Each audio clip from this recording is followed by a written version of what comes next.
This channel does not promote any violent, harmful, or illegal activities. All content provided by this channel is meant for an educational purpose only.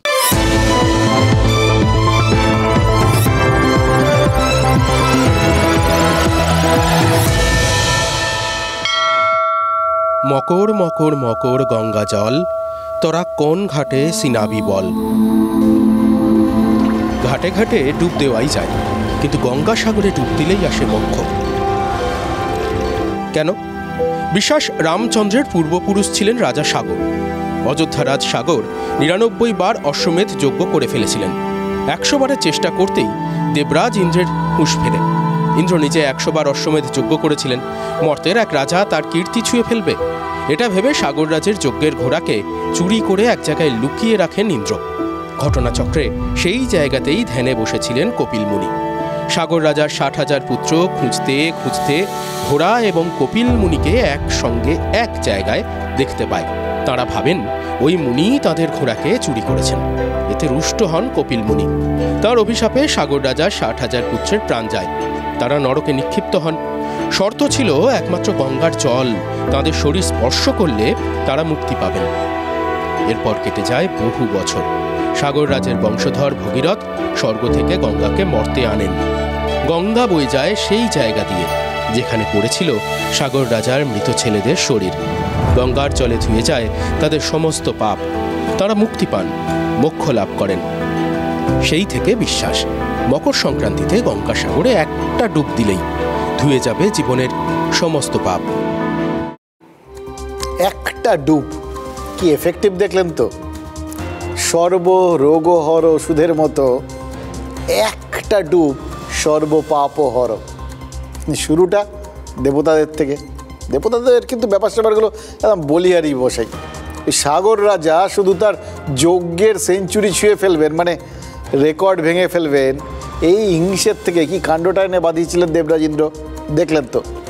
অশ্বমেধের ঘোড়া চুরি করার থেকে শুরু করে সেটা লুকোনো পর্যন্ত এমন সব কাণ্ড কারখানা করলেন, একটা পৌরাণিক কাণ্ড ঘটে গেল।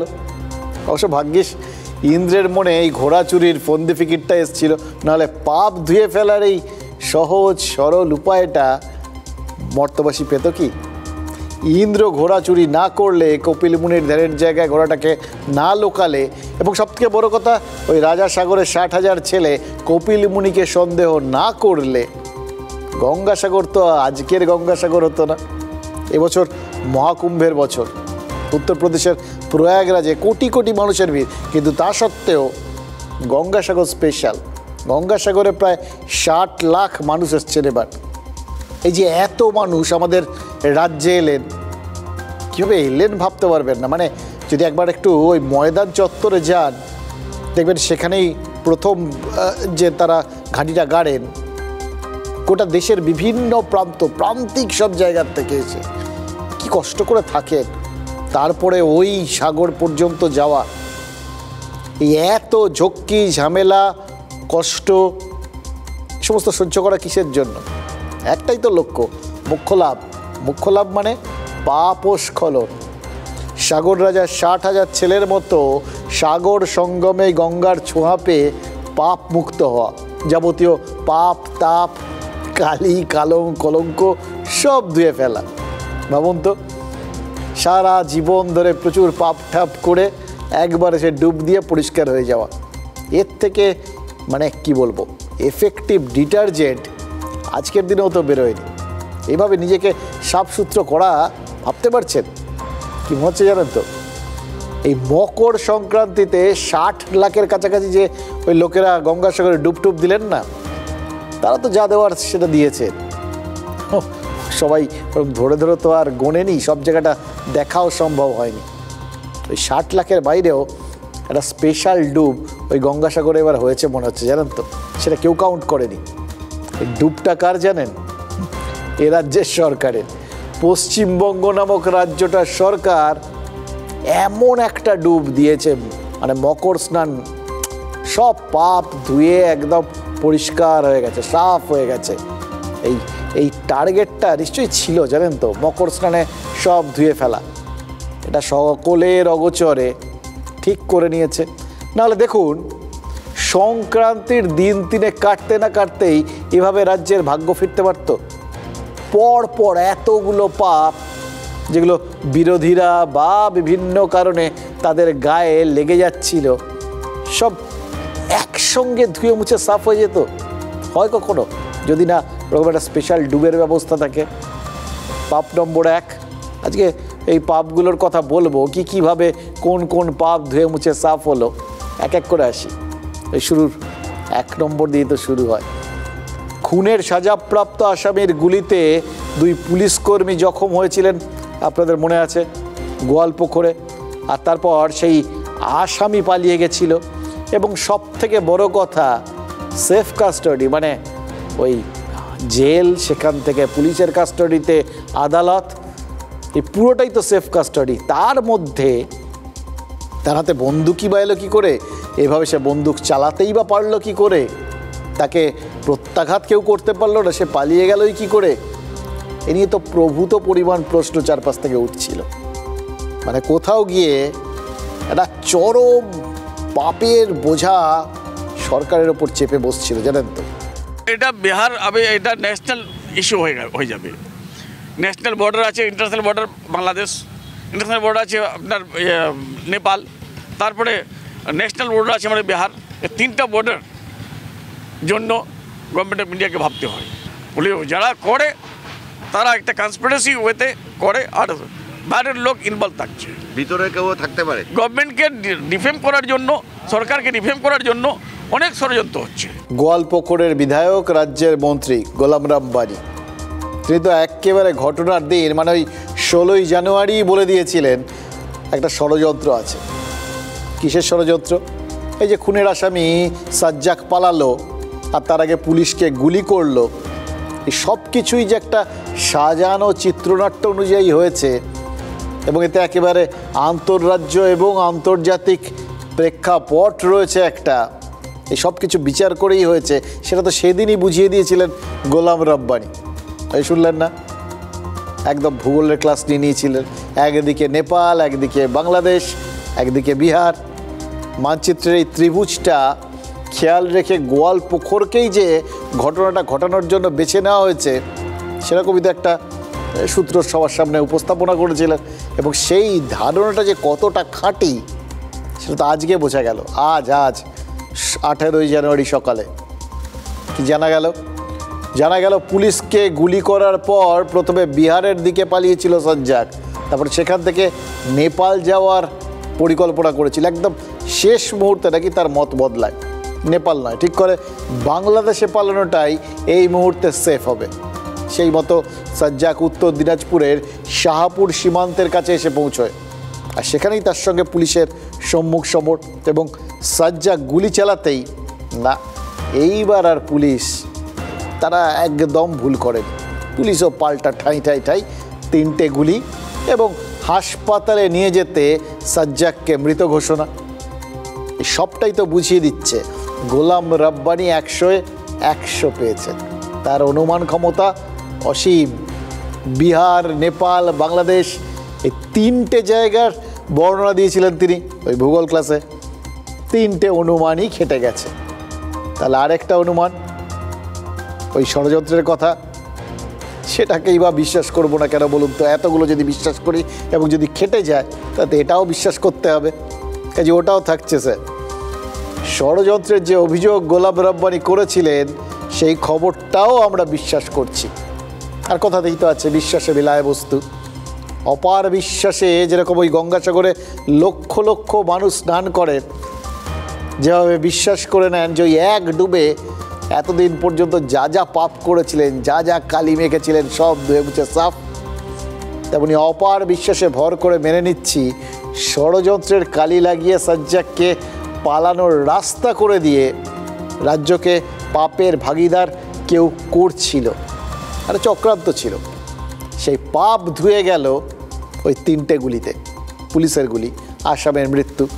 কোট আর কোট এটাকে কি বলবেন? এনকাউন্টার। দেখুন, এনকাউন্টারের রকম ফের আছে। এনকাউন্টারটার অদ্ভুত একটা শব্দ, এটাকে যে যেখান থেকে দেখেন সেরকমভাবে এটার ব্যাখ্যা করেন। এমনিতে এনকাউন্টার আর বেশ লড়াকু ব্যাপার। একজন কেউ পালাচ্ছিল বা কেউ একটা আক্রমণ করেছিল, পাল্টা পুলিশ গুলি চালিয়েছে, গুলির লড়াই, তুল্যমূল্য লড়াই, তাতে একজন মারা গেছে। আরেকটা এনকাউন্টার, সেটা বিরোধীরা বিভিন্ন রকমভাবে ব্যাখ্যা করে, ওটা বিরোধীদের জন্য ছেড়ে রাখলাম। তো যাই হোক, তার মধ্যে আবার ওই ঠিক যেরকমভাবে রব্বানী সাহেব তিনি একটা ষড়যন্ত্র ইঙ্গিত টিঙ্গিত পেয়েছিলেন, মোদ্দা কথা একটা প্রশ্ন তুলেছিলেন, এই এনকাউন্টার নিয়েও মাঝে মধ্যে বিরোধীরা এরকম প্রশ্ন তোলেন, তো সেটাও ওই বললাম তাদের জন্যই ছেড়ে রাখছি। এবার এই এনকাউন্টারের ছিটে আমরা কি দেখলাম, একদম গঙ্গা জলের মতো রাজ্যের গায়ে যখন লাগলো, তখন একটা বড় পাপ ধুয়ে সাফ হয়ে গেল। আর যখন দেখলাম যে এনকাউন্টার এরকম মহান হতে পারে, ভাবছেন তো কোন পাপটা? হ্যাঁ, ওই আগের পাপগুলোর কথা ভাবুন, পরে ঝালিয়ে দেবো, কিন্তু তার আগে এনকাউন্টার ইতিহাসটা একবার একটু ঝালিয়ে নেওয়া যাক, জানেন তো, তাহলে বুঝতে পারবেন এনকাউন্টার তার ইতিহাস কতটা গুরুত্বপূর্ণ এবং মহান, এবং কিভাবে কত সমস্যার সমাধান এই এনকাউন্টার করে দিতে পারে। ইংরেজি শব্দ এনকাউন্টারের অর্থ অপ্রত্যাশিতভাবে কোনো পরিস্থিতির মুখে পড়া। সামরিক পরিভাষায় এনকাউন্টারের অর্থ শত্রুর সঙ্গে সরাসরি সংঘর্ষে জড়িয়ে পড়া। পুলিশি পরিভাষায় এনকাউন্টারের অর্থ অপরাধীকে ধরতে গিয়ে সংঘর্ষে জড়িয়ে পড়া। মানুষের ধারণায় এনকাউন্টার মানে পুলিশ যখন অন দ্য স্পট বিচার সেরে ফেলে। ফ্যাসলা অন দ্য স্পটকে আইনি পরিভাষায় এক্সট্রা জুডিশিয়াল কিলিং বলা হয়। আইনের চোখে সেটাও অপরাধ, তবে আইনের ফাঁক রয়েছে। ভারতীয় ন্যায় সংহিতার 36 নম্বর ধারা, আত্মরক্ষার অধিকার প্রত্যেক নাগরিকের রয়েছে। ভারতীয় দণ্ডবিধি বা ইন্ডিয়ান পেনাল কোডে এই অধিকার ছিল 100 নম্বর ধারায়। যোগীর উত্তরপ্রদেশ পুলিশের সঙ্গে এনকাউন্টার শব্দটি এখন সমার্থক, তবে অপরাধ দমনে এনকাউন্টারের ব্যবহার শুরু হয় মুম্বাইয়ে 8-এর দশকে। 1982 সালের 11ই জানুয়ারি মুম্বাইয়ের ওয়াডলায় গ্যাংস্টার মান্না সুরবেকে গুলি করে হত্যা করে মুম্বাই পুলিশ। কানাঘুষো শোনা যায় নিজের দাদা সাবিরের খুনের বদলা নিতে দাউদ ইব্রাহিমই নাকি মান্নার তথ্য পুলিশকে দিয়েছিল। 1982 সালে মুম্বাইতে যে বলটা গড়াতে শুরু করেছিল, সেই এনকাউন্টার বলটা নকশাল আমলে এ রাজ্যের আনাচে কানাচে নাকি আকছার গড়িয়েছে। সাম্প্রতিককালে তৃণমূল সরকারের জমানায় এক ওই 2011-তে কিষেনজির মৃত্যু, তারপর ওই 2021-এ বিধাননগর কমিশনারেটের যে অপারেশন হয়েছিল, নিউ টাউনে ওই পাঞ্জাবের গ্যাংস্টাররা মারা গেছিল, আর 3 এই গত বছর নদিয়া রানাঘাটে সোনার দোকানে ডাকাতি করে পালানোর সময় পুলিশের সাথে ভালোই বিনিময় হয় গুলি। পুলিশ দুর্দান্তভাবে গুলি চালিয়েছিল। এবার চট করে মনে করতে বললে এই 3টে তো মাথায় আসবেই। এবার সেই তালিকায় উত্তর দিনাজপুর যখন জুড়েই গেল, পুলিশ যখন আরেকটা কোট অ্যান্ড কোট এনকাউন্টারের সঙ্গে নিজেদের জড়িয়েই ফেললো, তখন এখান থেকেই শুরু করা যাক। আফটার অল এতে তো রাজ্যের পাপ ধুয়ে গেল, তাই না? বলবো, আরেকটু ধৈর্য ধরুন। তার আগে কিছু কথা বলতেই হবে। এই পাপ কোত্থেকে এলো, কীভাবে এলো, কীভাবেই বা ধুয়ে গেল, সে কথা তো অল্প কথায় হবে না। সুতরাং চলুন বলেই ফেলি সেই কথাগুলো, যে কথাগুলো আপনারা জানেন, আজ অন্তত না বললেই নয়।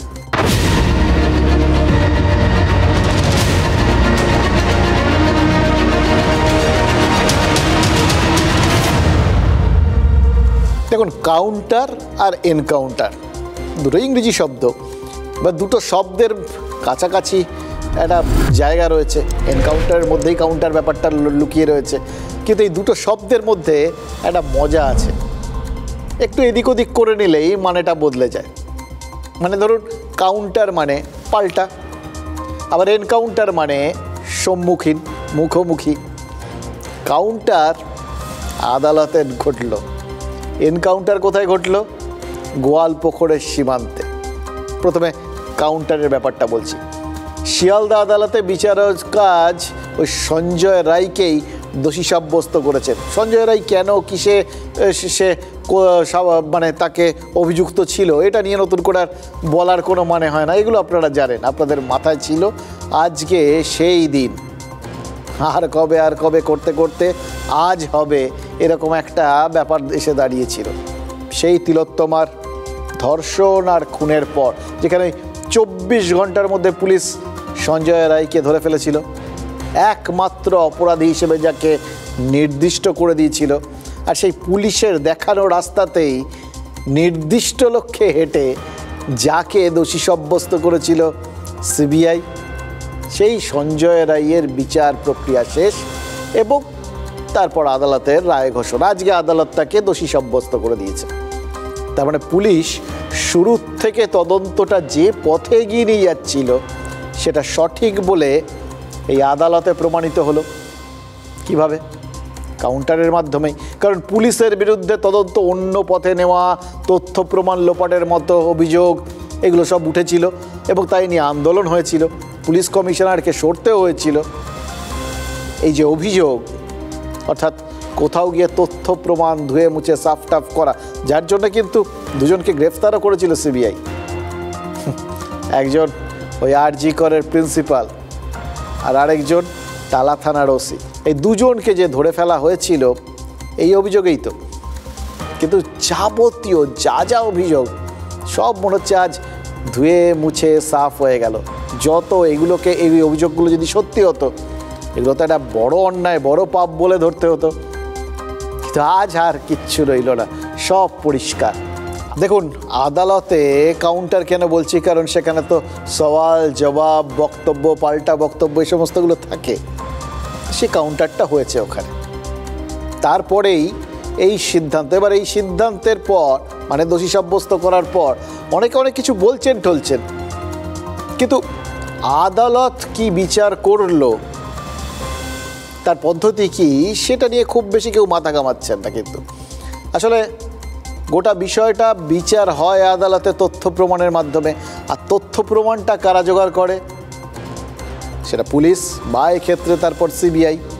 ফলে যে তথ্য প্রমাণ আদালতের সামনে এসে পড়ছে তার ভিত্তিতেই আদালত সিদ্ধান্ত জানাচ্ছে। এবার সেই তথ্য প্রমাণগুলো যখন আসে তখন এ পক্ষ ও পক্ষ তারা নিজেদের বক্তব্য, পাল্টা বক্তব্য দেয় এবং আলটিমেটলি আদালত তার রায় দেয়। এবার সেই দিক থেকে দেখতে গেলে এই জন্যই বলছি, কাউন্টারের মাধ্যমে আদালতের যে কোথাও গিয়ে একটা চূড়ান্ত সিদ্ধান্ত, ওই দোষী, তাতে তো এই যে বাকি যে জিনিসগুলো উঠে এসছিল, অর্থাৎ ছিল তো দুটো বিষয়। এক, তিলোত্তমার ধর্ষণ এবং খুনের আসল অপরাধীকে, এটা হচ্ছে প্রথম প্রশ্ন।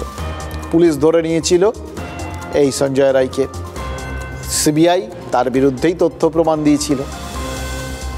এবার তারপরে প্রশ্ন এসেছিল যে আর কেউ আছে না একা, এবং তার সঙ্গে আর একটা প্রশ্ন এসেছিল, এই কোনো কিছুকে কি আড়াল করার চেষ্টা হয়েছে, বলে কারা করেছে, কেন করেছে।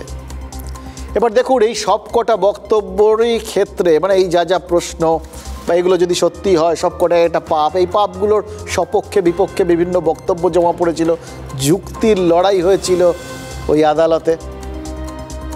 এবার যখন সেই সমস্তগুলোকে এড়িয়ে এই সঞ্জয় রায় দোষী প্রমাণিত হয়ে গেলেন আদালতের চোখে, তখন বাকিগুলো কিন্তু ধুয়ে মুছে সাফ হয়ে গেল বলে ধরতে হবে।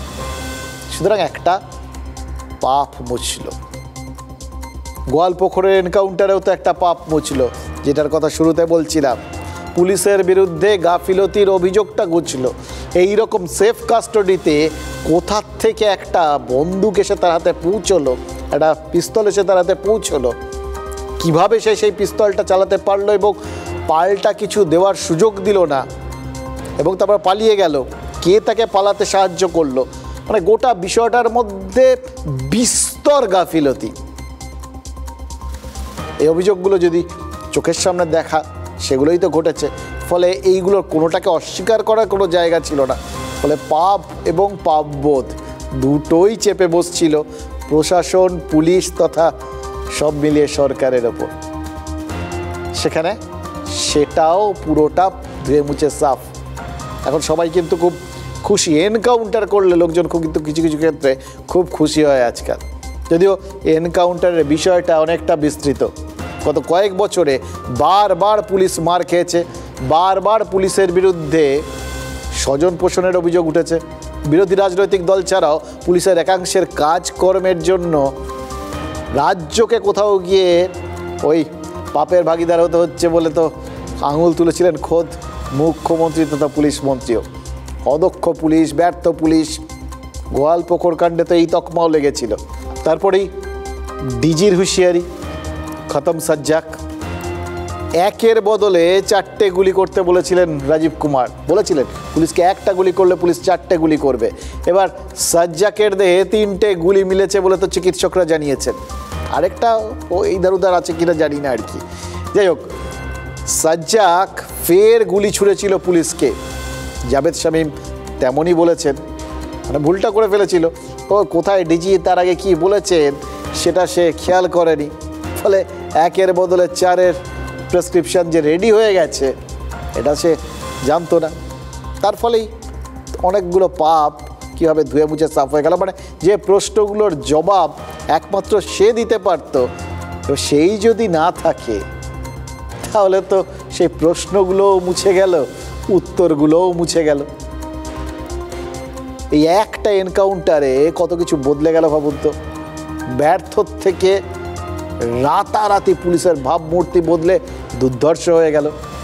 যে পুলিশ কর্মীর পরিবার কালকেও পুলিশের ব্যর্থতার কথা বলছিলেন, আজ একটা এনকাউন্টারের পর তাদের গলাতেও ভরসার কথা। একটা বাহিনী ন্যাচারালি কেউ এলো এরমভাবে মানে ভরা আদালতের মধ্যে গুলি করে দিয়ে 2জন পুলিশকে আহত করে দিল, এতে বাহিনীর কোথাও মনোবলে ধাক্কা লাগবে না? কিন্তু ওই যে পাল্টা যখন পুলিশ ব্যবস্থা নিয়ে নিতে পারে চাইলেই, এবং ভবিষ্যতে কেউ যদি এরকম করতে যাও তোমার জন্য এই প্রেসক্রিপশন রয়েছে, এই বার্তাটা যদি পরিষ্কারভাবে দিয়ে দিতে পারে, তাহলে বাকি সবার মনোবলটা ফিরে আসতে বাধ্য। একই দিনে আদালতে আর ওই ময়দানে কাউন্টার আর এনকাউন্টারের ফলে কত কিছু বদলে গেল বলুন তো। সব দেখে মনে হচ্ছে না, আমি বললাম এক ডুবে একাধিক মুখ্য লাভ। বাংলাদেশ ক্রস করে যাওয়ার জন্য একটা পরিকল্পনার খবর আমাদের কাছে ছিল। আমরা চারিদিকটা ঘিরে রাখা হয়। তো আমাদের আলম যে আছে, যে অ্যাকিউজ, যে এই 2 গুলি চালিয়ে যে ফেরার হয়েছিল, তাকে দেখা হয়। He was challenged, he was asked to stop, বলা হয়েছিল এ করার জন্য, কিন্তু সেটা না করে he open fire and try to flee. এবং সেই জন্যে তখন পুলিশ রিটালিয়েটরি ফায়ার করে এবং ওতে ও ক্রিটিক্যালি ইনজার্ড হয়েছে, এবং ইনজার্ড হওয়া অবস্থায় ওকে হাসপাতালে নিয়ে যাওয়া হয়। 3টা গুলি লেফট চেস্টে আছে, একটা শোল্ডারে আছে, একটা পায়ে হাতে। 3টা গুলি খুবই খারাপ কন্ডিশনে নিয়ে আসা হয়েছিল, কন্ডিশনে আমরা চেষ্টা করেছি বাঁচানো, কিন্তু বাঁচানো হয়নি। ভালো হয়েছে, হত্যা করছে, ভালো করছে। কেন ছেলেকে আমার গুলি করছে? বিষয়ে আমরা খুব খুশি যে দেশ রক্ষা, আমাদের যারা সুরক্ষতা রাখে দিনের পর দিন পুলিশকে এইভাবে ক্ষতি করে দিনের পর দিন, তাহলে তারা তো দেশের শান্তি কী করে ফিরে নিয়ে আসবে? যখন শুনলাম যে 2জন পুলিশকে গুলি করে পালিয়েছে, তারপর থেকে খুব আতঙ্কে ছিলাম, কিন্তু আজকে সকালে শোনার পর অনেকটা স্বস্তি বোধ করছি।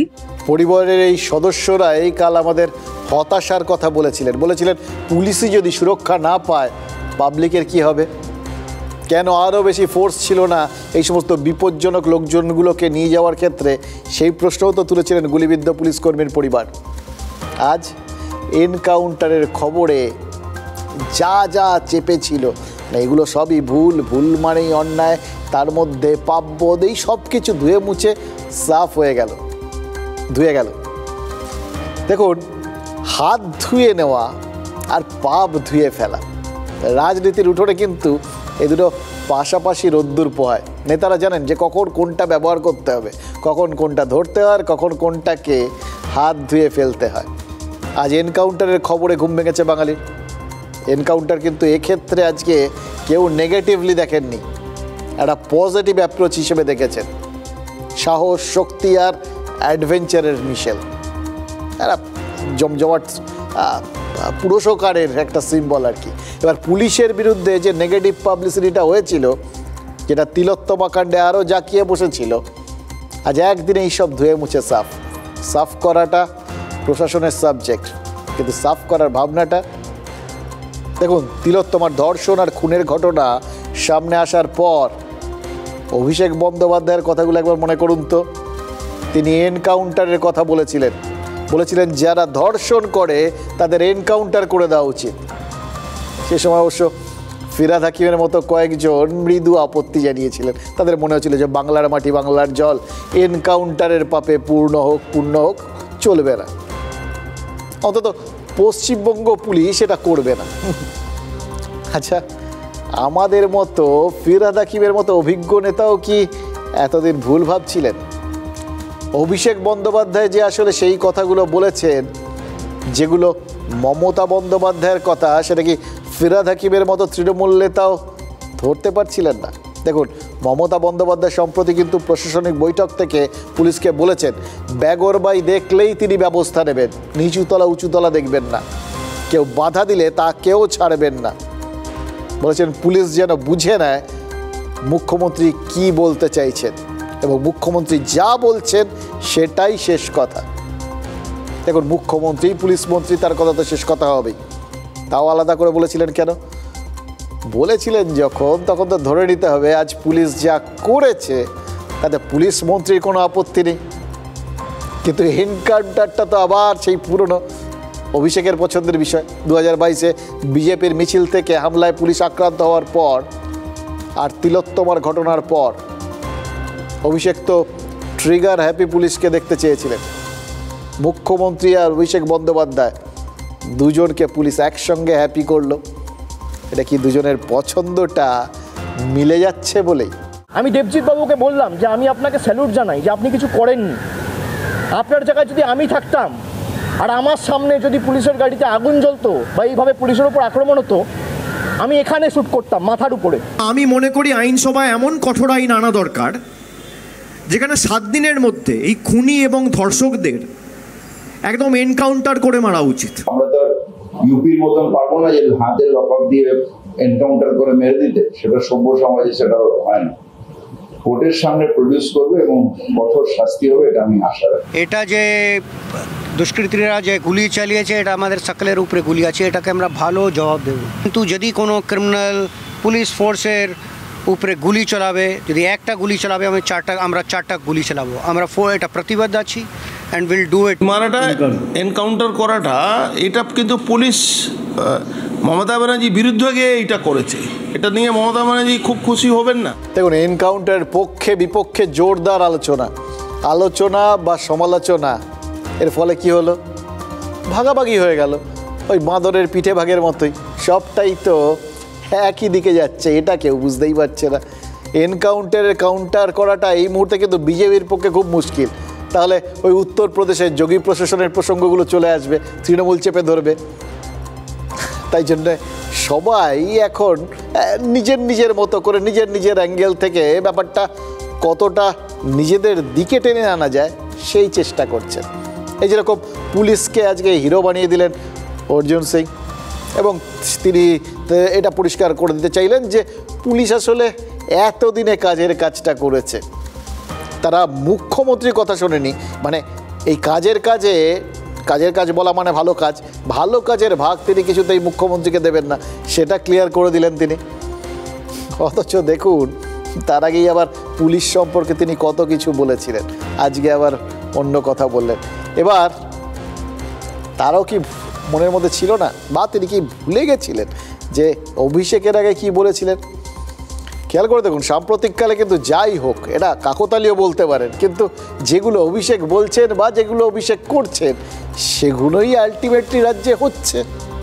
সেই জবের থেকে তিনি টাকা দেওয়ার কথা বলেছিলেন, 100 দিনের কাজের টাকা নিজে দিয়ে দেওয়ার কথা বলেছিলেন, বা ওই আবাসের টাকা নিজে দিয়ে দেবেন বলেছিলেন, বার্ধক্য ভাতা দিয়ে দেবেন বলেছিলেন, বা তিনি এই যে এখন সেবাশ্রয় করছেন, গোটা মানে রাজ্যের বিভিন্ন জায়গা থেকে লোকজন এসে সেখানে চিকিৎসা নিচ্ছেন। এই সব কিছুর পরিপ্রেক্ষিতেই কিন্তু আমাদের রাজ্যে নতুন কাণ্ড কারখানা হতে দেখছি। সরকারকেও কিন্তু নড়ে চড়ে বসে সেই অনুযায়ী কাজকর্ম করতে হচ্ছে। তাহলে কি দাঁড়ালো? লাস্ট ছিল ওই আগে বলা এনকাউন্টারের ব্যাপারটা, সেটাই আবার মিলে গেল। সব কাকতালীয় কি জানি না, কিন্তু মিলে যাচ্ছে। দেখুন অভিষেক যেটা বলছেন, আজ যেটা বলছেন সেটা কাল হচ্ছে, রাজ্য সেটাই করছে। আর যতই এরকমভাবে অর্জুন সিং তিনি মুখ্যমন্ত্রীর থেকে কৃতিত্বটা ছিনিয়ে নিতে চান, মুখ্যমন্ত্রী কিন্তু কয়েকদিন আগে আবার আপনাদের মনে করিয়ে দিই, খুব একদম স্পষ্ট ভাষায় নির্দিষ্ট করে বলে দিয়েছিলেন তিনি কি চান, তিনি যেটা চান সেটাই হবে, পুলিশকে সেটাই মানতে হবে, সেটা খুব স্পষ্ট করে দিয়েছিলেন তিনি আলটিমেট। তাহলে পুলিশ আজকে যেটা করেছে সেটা যে তিনি চান এটাও ধরতে হবে, আবার অভিষেকও তো সেটাই চান, সব মিলেমিশে কীরকম হয়ে যাচ্ছে জানেন তো। যাই হোক, আজকে জাভেদ শামীম কিন্তু দুটো সিগনিফিকেন্ট কথা বলেছেন। এক, প্রফেশনাল ফোর্স আর ট্রিগার হ্যাপি ফোর্সের পার্থক্য রয়েছে, মানে প্রয়োজন পড়েছে বলেই শক্তি দেখিয়েছে পুলিশ, যখন যেটা প্রয়োজন তখন সেটা করেছে। অর্থাৎ এই মুহূর্তে এটা করার দরকার ছিল, দরকার তো ছিল। এখন সবাই যেরকম ধন্য ধন্য করছেন তার থেকে তো এটাই মনে হচ্ছে, নেতারা যখন খুশি তখন নিশ্চয়ই এটা দরকার ছিল। আরেকটা কথাও তিনি বলেছেন, তার দাবি এনকাউন্টার পুলিশ আগেও করেছে, এটা নতুন নয়। তার মানে এনকাউন্টার অভিষেকের কথায় হয়েছে এমনটা নয়, বোঝাতে চাইলেন কি? মানে দেখুন, এনকাউন্টার মানে এই কোনো কিছু থামানো বা চাপিয়ে দেওয়া সেটাও তো নয়। এটা আবার অন্য আরেকজন বলেছেন, এটা জাভেদ শামীম বলেন, শুভেন্দু অধিকারী বুঝিয়েছেন। আসলে এনকাউন্টারটা হয়ে গিয়ে এমন কাণ্ড হয়েছে না, ওই বললাম সবাই না পারছেন গিলতে, না পারছেন উগ্রতে, বিরোধীদেরও ভালো বলতে হচ্ছে, অথচ কৃতিত্বটা দেওয়া যাবে না রাজ্যকে বা সরকারকে। সুতরাং তার পার্থক্যটা বোঝাতে হচ্ছে যে কোনটা ভালো এনকাউন্টার, কোনটা খারাপ এনকাউন্টার, কোন ক্ষেত্রে কি হচ্ছে, এটা কার কৃতিত্ব কার কৃতিত্ব না, এসব চলবে এখন। কিন্তু এসবের মধ্যে কোনটা চাপা পড়ে গেল বলুন তো? ওই সাজ্জাকের ওই সহযোগীর কি হলো, মানে যে বাংলাদেশি ঢুকে এসেছিল, যাকে পুশব্যাক করার কথা ছিল, যাকে সেদিন আদালত চত্বরে দেখা গেছিল। এই পুশব্যাক করা আব্দুলি কি আদালতে গিয়ে অস্ত্র দিয়েছিল? অস্ত্রটা এলো কোত্থেকে, কে দিল? পুলিশ প্রহরার মধ্যে কিভাবে অস্ত্র ঢুকে পড়ে? এই প্রশ্নগুলো তো প্রাক্তন পুলিশ কর্তারাই তুলেছিলেন। ফলে বুঝতেই পারছেন প্রশ্নগুলো অত্যন্ত গুরুত্বপূর্ণ। হেফাজতে অস্ত্র পাচ্ছে পুলিশ, এর থেকে বড় ব্যর্থতা বা এর থেকে বড় পাপ আর কি হতে পারে? এবার সেই ফেইলিওর বা গাফিলতির আর কোনো প্রমাণ খুঁজে পাওয়া যাবে? ওই বললাম উত্তর সাজ্জাক ছিল, সাজ্জাকই নেই মানে উত্তর নেই, আর যে প্রশ্নের উত্তর নেই সে প্রশ্ন করে কী লাভ? পাপি আর পাপ দুটোই কি ওই এনকাউন্টারের ডুবে ধুয়ে মুছে সাফ? সাজ্জাদকে জীবিত ধরতে পারলে তার কাছ থেকে সত্যিকারের ঘটনাটা কি ঘটেছিল সেটা জানা যেতে পারত এবং পুলিশ তার থেকে শিক্ষা নিতে পারত। কিন্তু সে মরে যাওয়াতে যে কোথায় থেকে সে আর্মসটা পেয়েছিল, কিভাবে পেয়েছিল এবং সেটা পুলিশের কোথায় গাফিলতি ছিল, এটা পুলিশ জানতে পারলো না। এই যে ক্রিমিনাল, তার পেছনে কোন কোন তৃণমূল নেতার আশকারায় গত 10-12 বছরে সে এত বড় একটা মাফিয়া তৈরি হয়েছে, সে পুলিশকে গুলি করে দিতে পারলো কোন কোন তৃণমূল নেতার প্রশ্রয়ে, এইগুলো আর কেউ কোনোদিন জানতে পারবে না, মুখটা বন্ধ করে দেওয়া গেল। এটা না যে এখানে বেঙ্গলে এনকাউন্টার হয় না, there is a difference between a professional force and a trigger happy force. ঠিক আছে, West Bengal police is a professional force. Professionally as a policeman, every policeman is taught to use a weapon.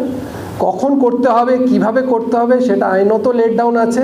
উত্তরপ্রদেশে যেটা police করে criminal রাজ, crime রাজকে খতম করার জন্য এবং ক্রিমিনালদেরকে তার ক্রিমিনালিজমকে শেষ করার জন্য। আর এখানে যেটা হয়েছে সেটা হচ্ছে যে অবৈধ বন্দুকটা একজন প্রিজনারের কাছে পৌঁছে দিয়েছে যারা, তার একমাত্র উইটনেস, যাকে 5 দিন রিমান্ডে রাখলে জানা যেত যে এই আগ্নেয় অস্ত্রটা তৃণমূলের কে সাপ্লাই করলো, যাতে এইখানেই ম্যাটারটা ক্লোজ হয়ে যায়।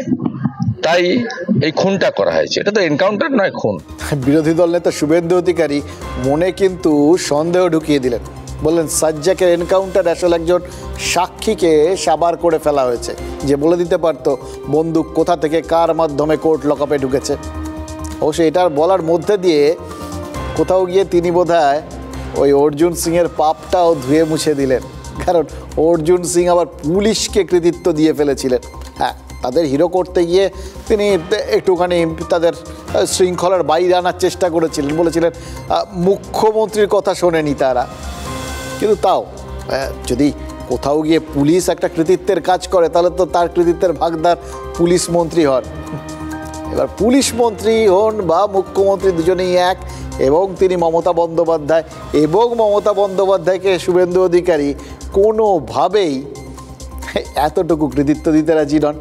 তাকে যদি কেউ কৃতিত্ব দিয়ে ফেলেন তাহলে সেটা তিনি পাপ বলেই নিশ্চিতভাবে ধরেন, তার প্রতিক্রিয়া দেখে সেরকমই মনে হয়। সুতরাং তিনিও এই মকরকালে সেই পাপটা ধুয়ে দিলেন নিজের মতো করে ব্যাখ্যাটা করে। আর শুধু শুভেন্দু অধিকারী কেন, প্রাক্তন পুলিশ কর্তা থেকে অনেকেই কিন্তু মনে করছেন যে সাজ্জাক মরে যাওয়ায় এই অস্ত্র পাচার সিন্ডিকেটের একটা বড় সূত্র হাতছাড়া হয়ে গেল। আর এটা সেই স্লিপার সেলের মতো, যেখানে একজন ধরা পড়ে গেলে তার ওপরের যে কানেকশন তাকে কেটে ফেলে, তাহলেই আর ব্যাস ওখানেই তার যাবতীয় যা যা আছে শৃঙ্খলাটা শেষ, চেন শেষ। এবার প্রশ্ন, তিলোত্তমা কাণ্ড, সেই পাপটা, এটা আমাদের সমাজ জীবনে যে বিরাট বড় একটা পাপ, এটা নিয়ে কারুর কোনো দ্বিমত নেই। শুধু পাপের রকম ফের হয়ে গেছে জানেন তো। শুরুর সময় যে খুন বা ধর্ষণ, একটা সরকারি হাসপাতালের মধ্যে এক ডাক্তার খুন বা ধর্ষণের শিকার হলেন, বা একজন নারী তিনি এইভাবে ধর্ষিতা হলেন এবং তারপরে খুন হলেন, বা একজন সহনাগরিক এরকমভাবে নিগৃহীতা হলেন, এগুলো সবকটাই সমাজের জন্য বড় পাপ, সমাজ, প্রশাসন, সরকার, সবার জন্য। প্রশ্নটা অন্য জায়গায়। পাপটাকে আস্তে আস্তে বিভিন্ন দিক থেকে কি সবাই দেখেছে? তাহলে কোন পাপটাকে ধুয়ে মুছে সাফ করে দেওয়া হলো? তিলোত্তমার খুন ধর্ষণে সঞ্জয় একা নাকি তার সঙ্গে কেউ ছিল? সঞ্জয়কে ফাঁসিতে ঝুলিয়ে দিলে সেই তথ্য কি অজানাই থেকে যাবে? মানে সঞ্জয় ফাঁসিতেই ঝুলবে এই ভবিষ্যৎবাণী করি কি করে? করার তো সম্ভব না, এখনও সাজা ঘোষণা হয়নি। কিন্তু নিম্ন আদালত সঞ্জয় রায়কে দোষী সাব্যস্ত করে এটাও বলে দিয়েছে যে এটার সর্বোচ্চ শাস্তি কিন্তু মৃত্যুদণ্ডই। বিচারক সঞ্জয়কে বলেছেন তার মনে হয় সঞ্জয়ই দোষী, এবং কি কি অপরাধে সঞ্জয়কে দোষী সাব্যস্ত করা হয়েছে সেগুলোও শুনিয়ে দিয়েছেন। তার কি কি শাস্তি হতে পারে সেটাও বলেছেন, তার মধ্যেই মৃত্যুদণ্ডের বিষয়টা রয়েছে, ওই জন্যই সেটার কথা বললাম।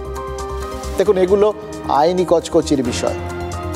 সঞ্জয় দোষী হলে সে কোন অপরাধ করেছে সেটা বাংলার প্রত্যেকে জানেন, এমনকি সঞ্জয় যে কোনো না কোনোভাবে এই অপরাধের সঙ্গে যুক্ত সেটা নিয়ে কারোর মনে কোনো সন্দেহ নেই।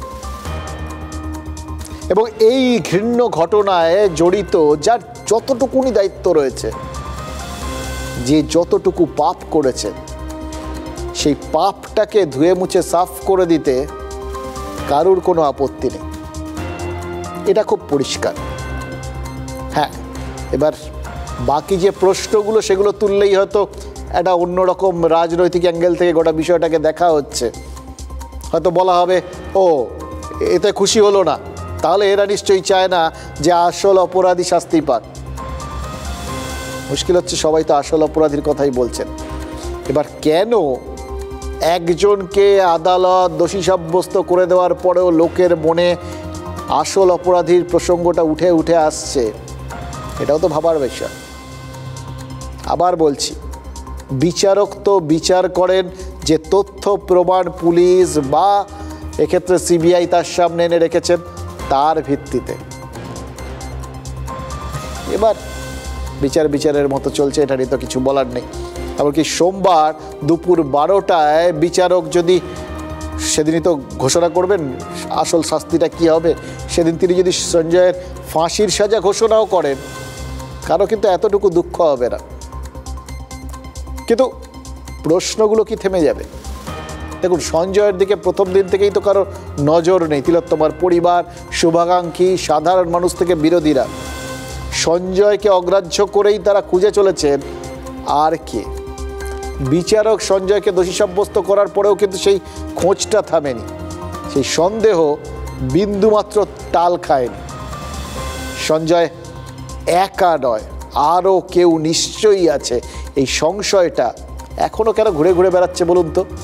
তাই স্বাভাবিকভাবেই হয়তো বিচার হলো, তদন্ত হলো, সাজা হয়তো হবে, কিন্তু তাদের সন্তুষ্ট হওয়ার জায়গা খুঁজে পাচ্ছি না। এর থেকে অন্য কিছু কেউ আশা করেছিল? আপনি ক্লাস 6-এর ছেলেকে জিজ্ঞেস করুন এই ভাবনা কী হবে, চারিদিক ঘটনা শোনার পর সঞ্জয় হবে। কারণ এটা একটা চক্রান্ত হয়েছে, এটা পরিকল্পিত চক্রান্ত হয়েছে। এটা হঠাৎ করে একটা সিভিক পুলিশ গেল আর ধর্ষণে গেল, খুন হয়ে গেল, এরকম ব্যাপারটা নয়।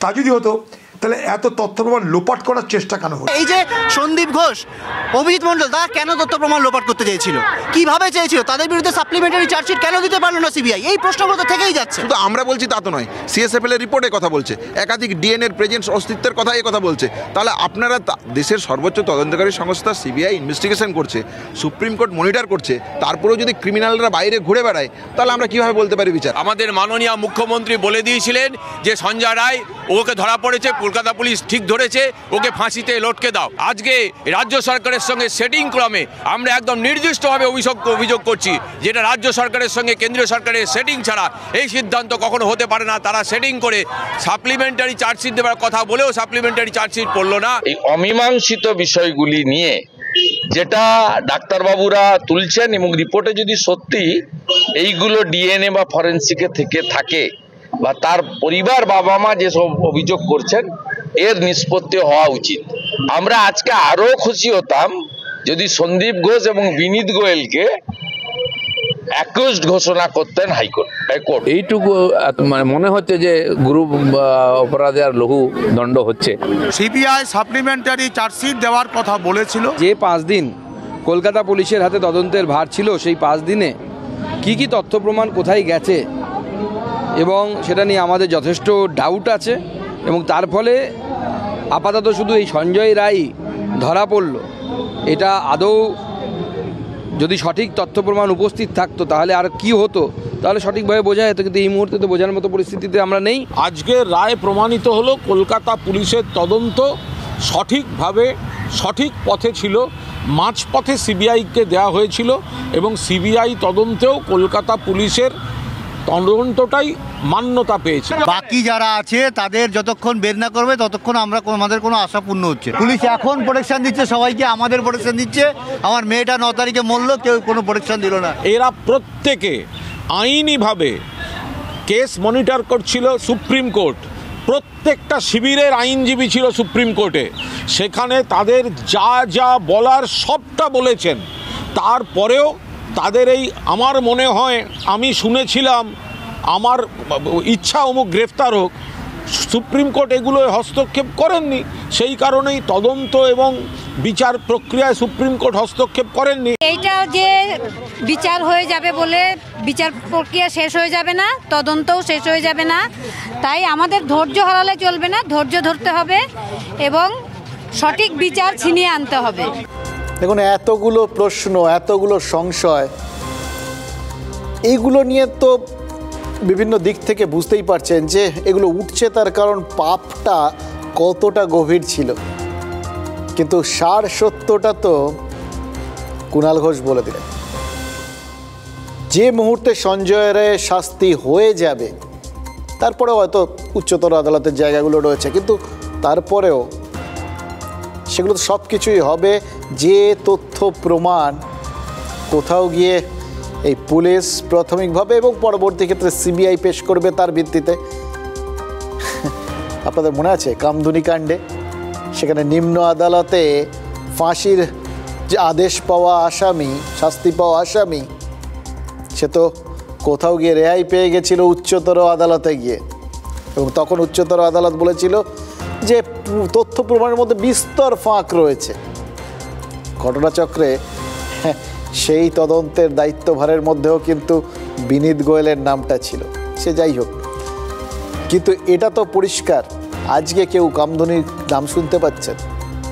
এত আন্দোলন হয়েছিল, সঞ্জয় রায় যে শাস্তিই পান বা যদি শেষ পর্যন্ত খালাসও হয়ে যান, কে কি করবে?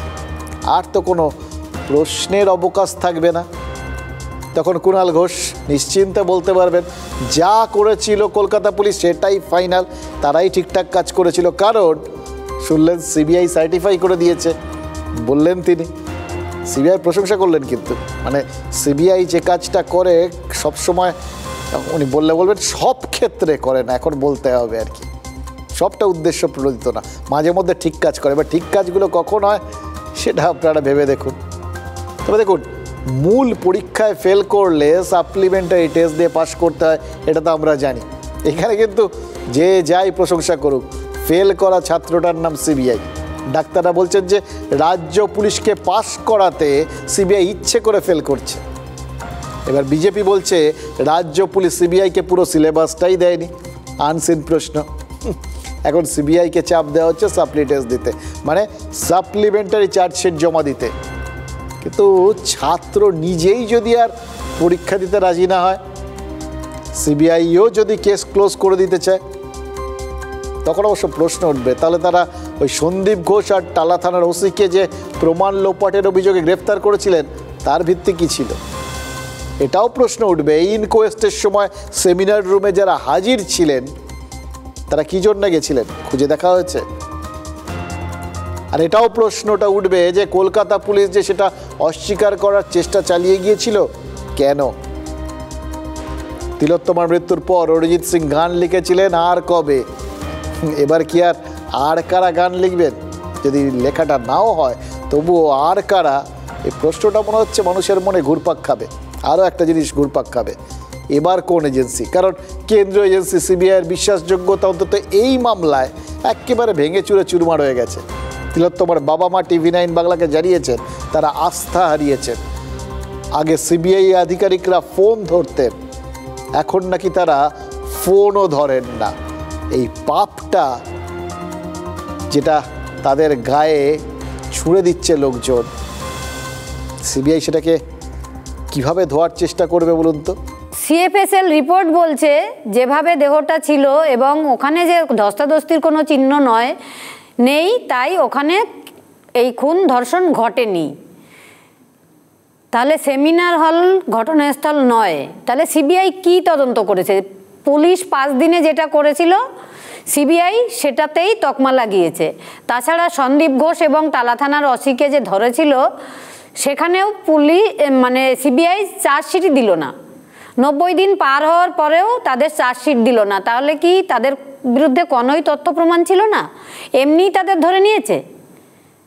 এটা তো সিবিআইকেই আমার কোশ্চেন। সিবিআই আমাদের সঙ্গে কখনো কোনো যোগাযোগ করে না, আগে একটু ফোন করলে ধরতো, এখন তাও ধরে না। শিয়ালদা কোর্টের যিনি বিচারক তিনি যে আলোকপাত করেছেন এই বিচার ব্যবস্থার উপরে আমাদের যে বিশ্বাস সেটাকে উনি রেখেছেন, এবং যাতে দ্বিতীয় সিঁড়িতে আমরা উঠতে পারি বিচার ব্যবস্থার, সেই ব্যবস্থা উনি আশা করি সোমবার দিন সেই জাজমেন্টের মধ্যে রাখবেন। প্রকৃত অপরাধীরা এখনও সামনে আসেনি। ডিএনএ টেস্ট যেটুকু দেখবেন আপনার ভাইরাল হয়েছে এবং আপনাদের চ্যানেলের মাধ্যমে আমরা জানতে পেরেছি, সিবিআই আমাদের কোনোদিন বলেনি। ডিএনএ টেস্টে ডিএনএর যে রিপোর্ট তাতে দেখা যাচ্ছে অন্যের উপস্থিতি পরিষ্কার বোঝা যাচ্ছে। যারা প্যাথোলজির ছাত্র এবং ডিএনএ বিশেষজ্ঞ আমাদের সঙ্গে কথা বলেছেন, সেখানে অন্যের উপস্থিতি একদম পরিষ্কার আছে। আমাদের তো প্রথম দিন থেকেই ধারণা যে একা সঞ্জয়ের পক্ষে ঘটনা ঘটানো সম্ভব নয়, অনেক লোক আছে জড়িত, এবং চেস্ট মেডিসিন ডিপার্টমেন্টের লোক এই আমার মেয়ের এই খুন ধর্ষণের সঙ্গে জড়িত আছে। সিবিআই তাদের বলছে লাইট ডিটেক্টর টেস্ট করেছি, ভয়েস স্যাম্পেল করেছি, কিন্তু ডিএনএ রিপোর্ট যে কী করেছে সেটা কিন্তু সিবিআই আমাদের কখনো বলেনি। সিবিআই আজ পর্যন্ত আমাদের কাছে কোনো কিছু তদন্তের গতি প্রকৃতি সম্বন্ধে কোনোরকমভাবে মুখ খোলেনি। যখনই আমরা আমাদের বাড়িতে আসলে জিজ্ঞেস করতাম তখনই বলতো তদন্ত আগে বাড়ছে। কি আগে বাড়িয়েছে সে তার প্রতিফলন আজ পর্যন্ত আমরা দেখতে পাইনি। দেখুন, একটা জিনিস তো খুব পরিষ্কার হয়ে যাচ্ছে, তাই না, যে এই প্রশ্নগুলো যেগুলো তিলোত্তমার বাবা মা করছেন, কুণাল ঘোষ বলবেন যেগুলো তো তাদের আইনজীবীরা তোলেননি, হয়তো তোলেননি বা তোলার হয়তো জায়গা ছিল না, হয়তো এই প্রশ্নগুলো অমূলক। তবুও মুশকিল কি জানেন তো, সাদা চোখে এই প্রশ্নগুলো কোথাও যেন মনের ভেতর ধাক্কা দিয়ে যাচ্ছে। আরেকটা জিনিস, কলকাতা পুলিশ জানিয়েছিল যে ব্লুটুথ হেডফোনের সূত্র দিয়ে তারা সঞ্জয়কে ধরেছে। আজ সঞ্জয় এজলাসে দাঁড়িয়ে বিচারককে পাল্টা প্রশ্ন করেছেন, তার গলায় যে রুদ্রাক্ষের মালা রয়েছে সেটা অপরাধ করার সময় ছিঁড়ে গেল না কেন? এই রুদ্রাক্ষ কিন্তু একেবারে নতুন সংযোজন। দোষী সাব্যস্ত হওয়ার পর সঞ্জয় এই রুদ্রাক্ষের আমদানি করেছে। বিচারক যদিও বলেছেন যে সোমবার সাজা ঘোষণার আগে রুদ্রাক্ষের বিষয়টা শুনবেন, কিন্তু সঞ্জয়কে গ্রেফতার করার সময় পুলিশ যে সিজার লিস্ট করেছিল সেখানে কিন্তু রুদ্রাক্ষের মালার কোনো উল্লেখ নেই। জেল আর কোর্টে যতবার যাতায়াত করেছেন তখনও কিন্তু গলায় রুদ্রাক্ষের মালা চোখে পড়েনি। এমনকি প্রিজন ভ্যান থেকে যতবার সঞ্জয় মিডিয়ার সাথে কথা বলার চেষ্টা করেছেন, যেখানে যেটুকুনি বলেছেন সেখানেও কোথাও রুদ্রাক্ষের ইঙ্গিত করেননি। তবে হ্যাঁ, এটাও ঘটনা যে সঞ্জয়কে কথা বলতে পুলিশ বাধা দিয়েছে, হর্ন বাজিয়েছে, সম্পূর্ণ ঢাকা গাড়িতে করে যাতায়াত করিয়েছে। এবার সঞ্জয়ের দাবি যদি ভিত্তিহীনই হয়, সঞ্জয় যদি একাই দোষী হয়, তাহলে তাকে তখন এরকমভাবে সবার থেকে দূরে রাখার চেষ্টা হয়েছিল কেন? আর এই রুদ্রাক্ষ প্রসঙ্গটা আজ এই একদম শেষ বেলায় এসে আমদানি হলো কেন? এই রুদ্রাক্ষের মধ্যে আবার কোনো পাপস্খলনের রাস্তা লুকিয়ে নেই তো? সঞ্জয় বলেছেন আমি যদি ঘৃণ্য কাজ করতাম আমার রুদ্রাক্ষ ছিঁড়ে যেত। এটা তো তার প্লি, সে কথা সে আগেও বলেছে। এটা নিয়ে সবটাই তো কোর্টের সব এভিডেন্সের উপর নির্ভর করে। রুদ্রাক্ষের মালা নিয়ে কি বলবেন? এখন কার গলায় রুদ্রাক্ষ ছিল কি ছিল না আমি কি করে বলবো? এইখানেতে যখন আর্গুমেন্টে বলা হয় বা তারপরে বলা হয়, একটা কেসের বিচার পেতে গেলে বিচারের জন্য যেটা দরকার সেটা হচ্ছে এভিডেন্সে কোনো রকম তার আইনজীবী তারা কোনো কিছু তথ্য তুলে ধরতে পারেনি। রুদ্রাক্ষের পার্ট নিয়ে যখন বলা হয়েছিল উনি কোনো রকম কোনো স্পেসিফিক এক্সপ্লেনেশন দিতে পারেননি। আজকে উনি যে পার্টটা বলছেন সেই পার্টের কোনো স্পেসিফিক এক্সপ্লেনেশন নেই, এবং আইনে খুব স্পেসিফিক্যালি বলা আছে যে তুমি যেটা তোমার ডিফেন্সে বলবে that has to come in the evidence in the form of prosecution. এবং গরিব এই দুটোকে ভিকটিম কার্ড একদম স্পেসিফিক্যালি। তাহলে কি দাঁড়ালো? প্রথম পাপ পুলিশকে গুলি করে আসামির পালানো, সেটা তো ধুয়ে গেছে এনকাউন্টারে। দ্বিতীয় পাপ সরকারি হাসপাতালে কর্তব্যরত জুনিয়র ডাক্তারকে রক্ষা করতে না পারা, সেই পাপও তো সোমবার সম্ভবত ধুয়ে যেতে চলেছে। তাহলে পড়ে থাকলো কি? আছে এখন অনেক কিছু আছে যে কথা জানতে পারেন না। এই পশ্চিম মেদিনীপুরের রুইদাস পরিবার রাজ্য সরকারের গায়ে পাপের কালি লাগিয়েছিল গত সপ্তাহে 10ই জানুয়ারি মেদিনীপুর মেডিকেলে মামনি রুইদাসের মৃত্যুর পর। তার পরিবার কি অভিযোগ করেছিল মনে আছে? মামনির আত্মীয় স্বজন সবাই হাসপাতালে ওই যে ঘটনার পর ক্যামেরার সামনে বলেছিলেন যে হাসপাতাল থেকে নাকি তাদের জানানো হয়েছিল যে স্যালাইন দেওয়া হয়েছে সেই স্যালাইনে নাকি কিছু গণ্ডগোল ছিল। তাই বাচ্চার জন্ম দেওয়ার পরপরই গুরুতর অসুস্থ হয়ে পড়েন মামনি, কোমায় চলে যান এবং তার মৃত্যু হয়। এই কথাগুলোর পরেই তো হাসপাতালের অবহেলা, রোগীর মৃত্যুর জন্য ডাক্তারদের গাফিলতির অভিযোগ, এই সমস্ত চেনা জানা অভিযোগ যেগুলো চট করে আসে আর কি, সেগুলো আর তখন ওঠেনি। বরং সবাই ভাবতে শুরু করেছিলেন যে রাজ্যের স্বাস্থ্য দপ্তর এতটা দায়িত্বজ্ঞানহীন যে একটা দাগি কোম্পানি স্যালাইনের ব্যবহার বন্ধ করতে পারেনি। যে পশ্চিমবঙ্গ ফার্মাসিউটিক্যালের রিঙ্গার ল্যাকটেট ব্যবহার করে কর্ণাটকে ইতিমধ্যেই 4 প্রসূতির মৃত্যু হয়েছে। যে স্যালাইনের উৎপাদন এ রাজ্যেও বন্ধ করতে বলা হয়েছে, সেই স্যালাইন কী করে সরকারি হাসপাতালে ব্যবহার হচ্ছিল? এই প্রশ্নটার উত্তরই তো সবাই খুঁজছিলেন। এমনকি গোটা বিষয়টায় মুখ্যমন্ত্রী বলার পরেও সন্দেহটা যায়নি। মুখ্যমন্ত্রী কিন্তু পাপের জায়গাটা স্বীকার করে নিয়েছিলেন, কারণ ডাক্তাররা তারা তো চিকিৎসা ব্যবস্থা শুধু না স্বাস্থ্য দপ্তরেরই একটা পার্ট, এবং ডাক্তারদের ভুলে যে গোটা বিষয়টা ঘটেছে ডাক্তাররাই যে দায়ী সেটা নির্দিষ্ট করে দিয়েছিলেন মুখ্যমন্ত্রী। ডাক্তারদের পাপ কি পাপ নয়? নিশ্চয়ই পাপ। তার লেগেছিল স্বাস্থ্য দপ্তর বা সরকার বা যাই বলবেন, কিন্তু সেই পাপটাও কি ধুয়ে গেল? এই ঘটনার জন্য ডাক্তাররা যেহেতু দায়ী, তার দায় স্বীকার করে মুখ্যমন্ত্রী ওই মামনি রুইদাসের পরিবারকে 5 লক্ষ টাকা ক্ষতিপূরণ দেওয়ার কথা ঘোষণা করেছিলেন। আর কেউ চাইলে তার বাড়ির লোককে চাকরি। সেই সময় শুভেন্দু অধিকারী গিয়ে তাদের 2 লাখ টাকা দিয়েছিলেন, বলেছিলেন আরও 8 লাখ টাকা দেবো, কিন্তু ওই টাকাটা নেবেন না, কারণ রাজ্য আসল সত্যকে আড়াল করছে। সেই কথাটা তখন তার সায় দিয়েছিল মামনি রুইদাসের পরিবার। কিন্তু আজ মামনি রুইদাসের পরিবার ওই বিতর্কিত স্যালাইন ভুলে গিয়ে ডাক্তারদের দেগে দেওয়ার বিষয়টাকেই স্বীকৃতি দিল, ওই মুখ্যমন্ত্রীর দেওয়া ক্ষতিপূরণের টাকা নিতে রাজি হয়ে এবং চাকরি নিতে রাজি হয়ে। তাহলে বুঝতে পারছেন এই মকরের পুণ্যক্ষণে আরও একটা পাপ রাজ্যের গা থেকে মুছেই গেল।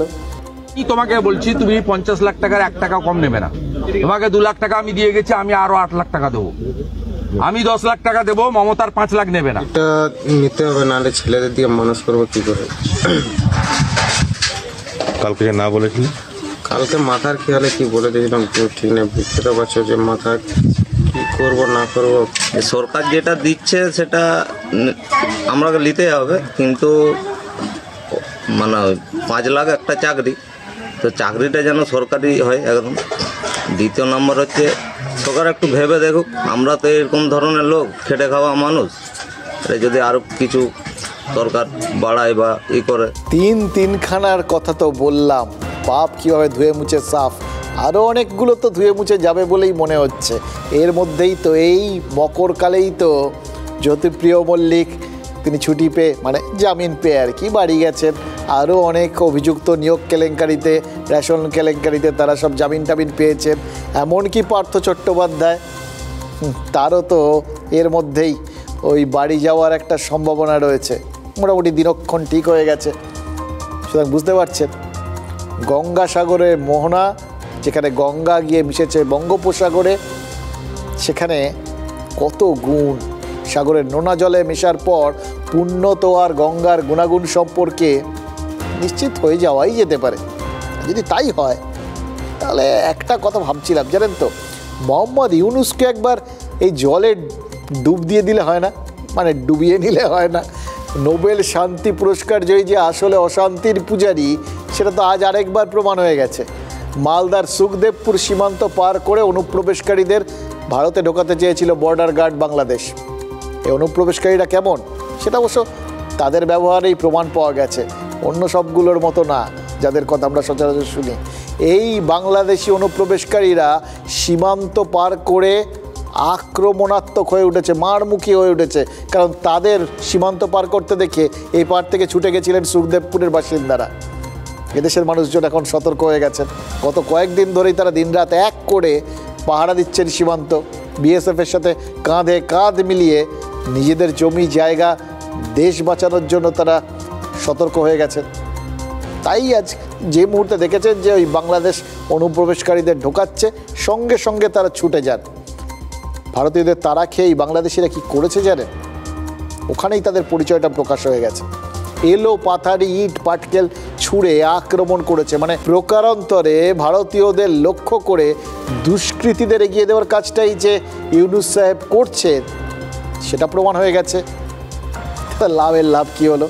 বিএসএফ কাঁদানে গ্যাসের শেল ফাটাতেই বাংলাদেশি দুষ্কৃতীদের আর তোল্লাই দিতে পারেনি বিজিবি। বুঝতেই পেরেছে ব্যাপারটা আরও বাড়াবাড়ি হলে পরিস্থিতি তাদের হাতে থাকবে না। সেটা আঁচ করেই সম্ভবত আর তারা আস্তে আস্তে নিজেরাও পিটটান দিয়েছে, ওদেরও পিটটান দিতে বলেছে আর কি। কিন্তু গোটা বিষয়টার মধ্যে মনের মধ্যে শুধু একটাই ইচ্ছে জানেন তো, আমরা তো মানুষের ভালো চাই। যদি কেউ অনুজ সে কোথাও গিয়ে, মানে বাংলাদেশ তো সেই অর্থে ভারতের অনুজ বলেই আমরা ধরি, অনুজ যদি কোথাও পাপ করে তাহলে সেই পাপস্খলন করাটা অগ্রজের কর্তব্যের মধ্যে পড়ে। আমি বলছিলাম একবার ইউনুস সাহেবকে নিয়ে এসে গঙ্গাসাগরে ডুবিয়ে নিলে হয় না? পরিবেশ প্রচুর খারাপ, পরিস্থিতি প্রচুর খারাপ, দেখতে পাচ্ছেন আবার পরিস্থিতি প্রচুর খারাপ। ওদের দিক থেকে সব ইট পাথর ছুটছে ওরা।